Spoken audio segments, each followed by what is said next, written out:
I'm sorry, 101.9 Hispanic station yesterday when I was down the hill. Okay. Now, I think it was Violina in la Mañana, that's his show. And there was a gentleman that called yesterday.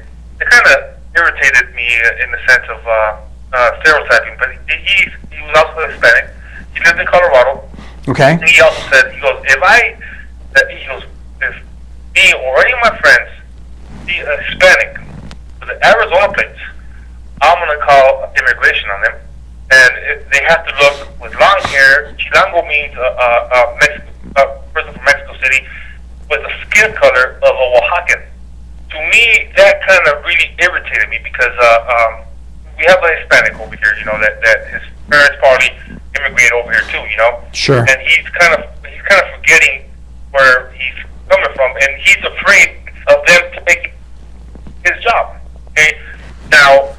Which is, to be quite frank, Rick, that's happening not just in the southern states where you'd expect it usually happens from a lot of the influx, and they're probably getting hit the worst.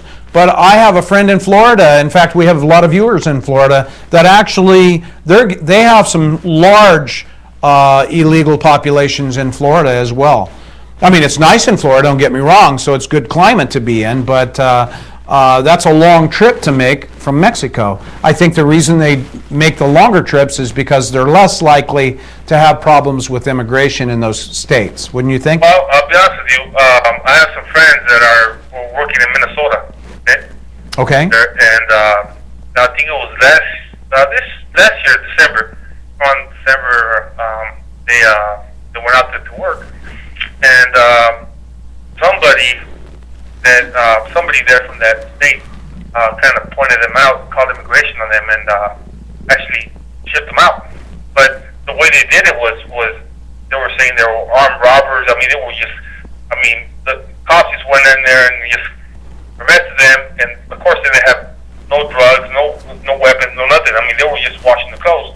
And so somebody basically made them sound like criminals, so they'd get arrested and then they'd get deported, basically, is what it amounts to.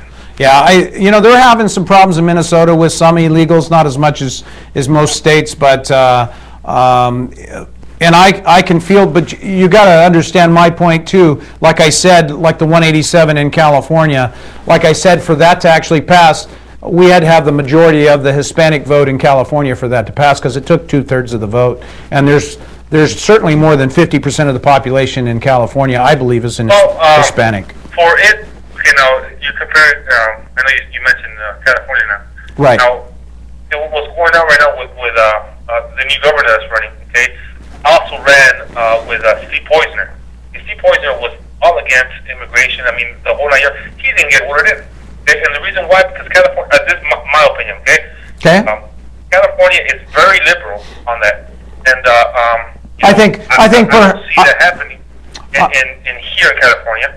Well, I think in Arizona it is, because I guarantee you, the majority of the votes, the Hispanic votes, they can't even vote. Okay, so the majority of the votes were kind of more.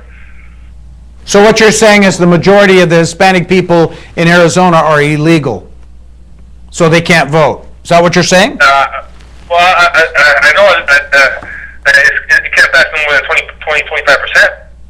Okay, it's probably a large population of illegals. They probably have, percentage-wise, they probably have one of the larger illegal populations in the country. I would have to agree with you. About to vote. Oh, to vote. To vote, you have to be a citizen. Right. No, I think they probably have close to. I bet they have close to 50% on Hispanics in Arizona. Don't you think? I mean, it's been a long time. No, illegals. Yeah. Well, look, it's kind of. No, I say about 20 that could vote. 20. You know what, Rick? I'll research that and find out, because I'm not sure, to be honest with you.